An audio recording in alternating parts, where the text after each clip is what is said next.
نحمده ونصلي ونسلم على رسوله الكريم. أعوذ بالله من الشيطان الرجيم. بسم الله الرحمن الرحيم. وبشر الذين آمنوا وعملوا الصالحات أن لهم جنات تجري من تحتها الأنهار كلما رزقوا منها من ثمرة رزقا قالوا هذا الذي رزقنا من قبل وأتوا به متشابها وَلَهُمْ فِيهَا أَزْوَاجٌ مُطَهَّرَةٌ وَهُمْ فِيهَا خَالِدُونَ. صدق اللہ العلی العظیم. وَبَشِّرِ الَّذِينَ آمَنُوا، اور خوشخبری سنا دیجیے ان لوگوں کو جو ایمان لائے، وَعَمِلُوا الصَّالِحَاتِ، اور انہوں نے نیک اعمال کیے، أَنَّ لَهُمْ جَنَّاتٍ، کہ بے شک ان کے لیے باغات ہیں، تجری من تحت الانہار، جن کے نیچے سے نہریں بہتی ہیں، کلما رزقوا منہا، جب کبھی ان باغات میں سے ان کو دیا جائے گا، من ثمرۃ، کوئی پھل، رزقاً، کھانے کو، قالوا، وہ کہیں گے، ھذا الذی رزقنا من قبل، یہ وہی ہے جو ہمیں دیا گیا اس سے پہلے، وَأُتُوا بِهِ مُتَشَابِهًا، اور انہیں ملتا جلتا پھل دیا جائے گا، وَلَهُمْ فِيهَا أَزْوَاجٌ مُطَهَّرَةٌ، اور ان کے لیے ان باغات میں پاکیزہ اور ستھری بیویاں ہوں گی، وَهُمْ فِيهَا خَالِدُونَ، اور وہ ان میں ہمیشہ رہیں گے.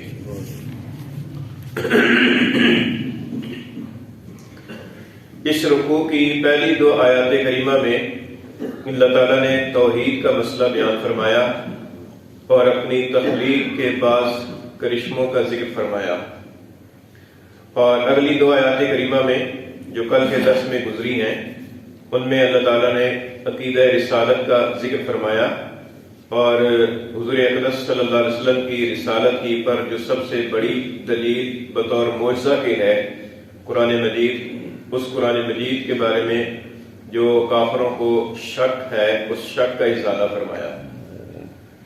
اور اس آیت کریمہ میں اللہ تعالیٰ نے اس کتاب ہدایت اور حضور اقدس صلی اللہ علیہ وسلم کو ایمان لانے والوں کے لیے بشارت کا ذکر فرمایا، جس کا تعلق عقیدہ آخرت کے ساتھ ہے. تو یہ گویا تیسرا عقیدہ ہو گیا. پہلا عقیدہ توحید کا، دوسرا اس کے بعد رسالت کا، اور یہ تیسرا عقیدہ آخرت کا ذکر ہو رہا ہے. اور یہ بنیادی عقائد ہیں جن کی طرف ہر نبی نے دعوت دی ہے، توحید کی طرف بھی، رسالت کی طرف بھی، اور آخرت کی طرف بھی. یہ جو آیت کریمہ ہے اس میں اللہ تعالیٰ نے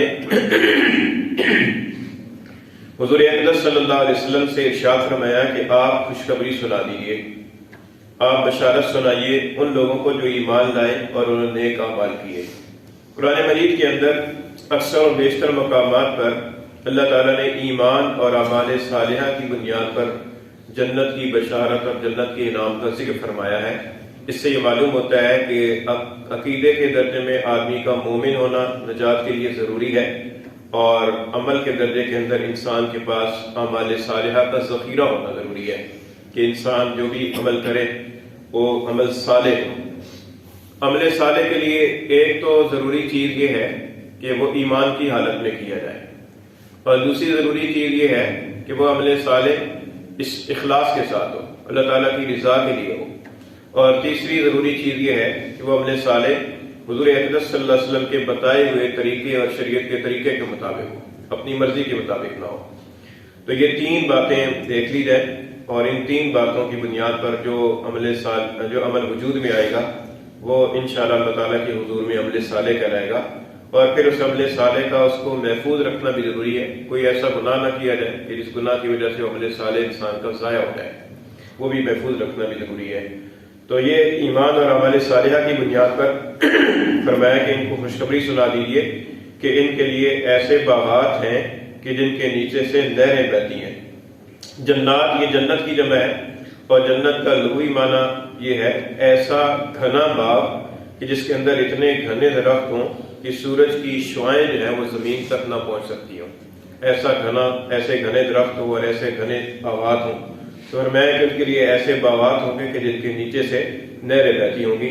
یہ اللہ تعالیٰ نے جنتیوں کے ماحول کا ذکر فرمایا ہے کہ ماحول ایسا ہوگا گویا کہ آدمی ایک باغ کے اندر ہے اور وہ باغ بھی گھنا ہے اور اس باغ کے پانی کے اندر جو ہے نا وہ چشمہ جاری ہے، پانی کا چشمہ جاری ہے. تو ایسے ماحول کے اندر انسان کو لطف آتا ہے بیٹھنے کا بھی اور وہاں پر بات چیت کرنے کا بھی. تو یہ تو وہاں کے ماحول کا اور وہاں کی جگہ کا ذکر فرمایا. اور کھانے کے اعتبار سے یہ فرمایا کہ ان کو انہی باغات میں سے عمدہ پھل کھانے کو پیش کیے جائیں گے. جنت کے اندر انسان کو بھوک نہیں لگے گی. جنت کے اندر جو بھی انسان کچھ کھائے گا تو وہ ایسے کھائے گا کہ جیسے دنیا کے اندر ریفریشمنٹ کے طور پر کھاتا ہے، ایسی چسکے کے طور پر کھاتا ہے یا لذت کے لیے کھاتا ہے یا پھل کے طور پر جو انسان کھاتا ہے، تو وہ اس طرح کا کھانا ہوگا کیونکہ جنت کے اندر بھوک نہیں ہوگی. تو فرمایا کہ ان کو کھانے کے لیے باغات کے پھل پیش کیے جائیں گے، اور جب کبھی ان کو پھل پیش کیا جائے گا تو وہ یہ سمجھیں گے اور دل میں کہیں گے یا اپنے ساتھیوں سے یہ کہیں گے کہ یہ تو وہی پھل ہے جو ہمیں پہلے بھی دیا گیا تھا. تو اس کی دو تفسیریں مفسرین نے کی ہیں.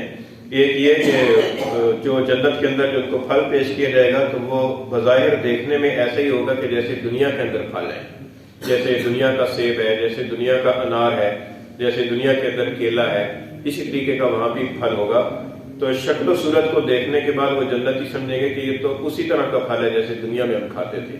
لیکن جب اس کو کھائیں گے تو اس کے ذائقے اور دنیا والے اس پھل کے ذائقے میں زمین آسمان کا فرق ہوگا.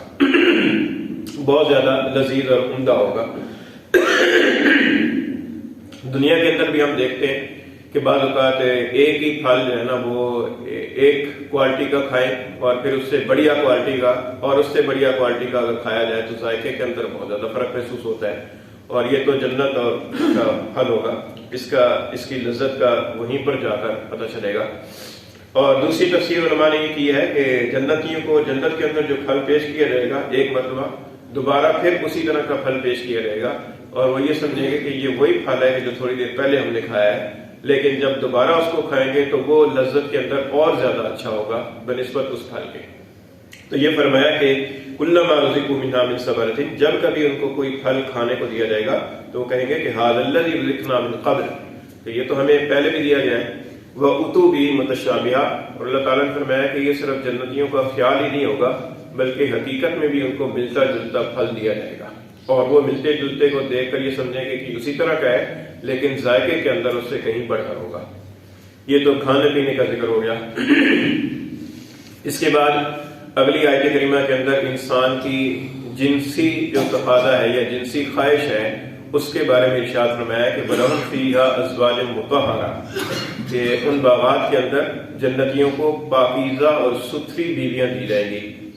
تو یہ انسان کے لیے یہ بھی ایک لذت کا باعث ہوتا ہے کہ ایسا پر لطف ماحول ہو اور کھانے پینے کے لیے ریفریشمنٹ کا عمدہ سامان ہو، اور وہاں پر انسان کی بیوی نہیں بلکہ بیویاں ہوں، ایک بیوی نہیں بلکہ کئی بیویاں ہوں، تو یہ انسان کو اور لطف دیتا ہے. تو فرمایا کہ ان کے لیے بیویاں ہوں گی اور بیویاں پاکیزہ اور ستھری ہوں گی. پاکیزہ اور ستھری، یہ طاہرہ کی بجائے مطہرہ فرمایا. طاہرہ کا معنی تو ہوتا ہے پاک اور مطہرہ کا معنی ہے خوب پاک، خوب پاکیزہ ہوں گی، اس کے اندر مبالغہ ہے. علماء کرام نے فرمایا کہ وہاں کی جو بیویاں ہوں گی تو ان کے اندر اس طرح کی جو دنیا کے اندر بیویوں سے گھن آنے والی چیزیں ہوتی ہیں کہ جیسے حیض و نفاس ہے، بول و براز ہے، یا ناک کی ریزش ہے، یا بلغم ہے، یا اسی طریقے سے وہ میل کچیل ہے یا پسینے کی بو ہے. فرمایا کہ اس طرح کی گھن آنے والی چیزوں سے وہ بیویاں پاکیزہ اور ستھری ہوں گی. اس طرح کی کوئی چیز ان کے اندر آلائش نہیں ہوگی. اور دوسرا معنی اس نے یہ کیا ہے کہ وہاں کی جو بیویاں ہوں گی وہ اخلاق کی اتنی پاکیزہ ہوں گی کہ ان کی طرف سے کوئی ایذا دینے والی بات شوہر کے سامنے نہیں آئے گی. ان کی طرف سے ہر وقت خوش اخلاقی کا اور اچھی باتوں کا اظہار ہوگا.